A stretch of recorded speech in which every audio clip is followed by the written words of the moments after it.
દરેક નીતિની સામે કાયદાની રીતે ઊભો રહેતો SSK ન્યૂઝ ચેનલ। ઉધના દરવાજા પાસે મેટ્રોની કામગીરીને લઈ રોંગ સાઈડે વાહન ચાલકો જઈ રહ્યા હોય, જેને લઈ અકસ્માત સર્જાય તો જવાબદાર કોણ તેવી ચર્ચા જોવા મળી હતી। ઉધના દરવાજા બ્રિજ ઇમ્પાયર સ્ટેટ પાસેથી મેટ્રોની કામગીરી ચાલુ હોય, જેના કારણે ટ્રાફિકમાં અવગડતા પડે છે, જેથી લોકો બ્રિજ પર રોંગ સાઈડમાંથી નીકળી રહ્યા છે।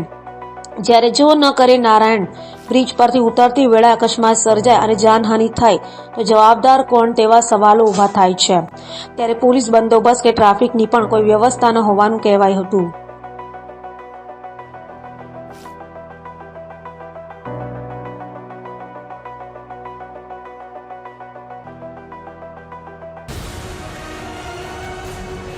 દરેક નીતિની સામે કાયદાની રીતે ઊભો રહેતો SSK ન્યૂઝ ચેનલ।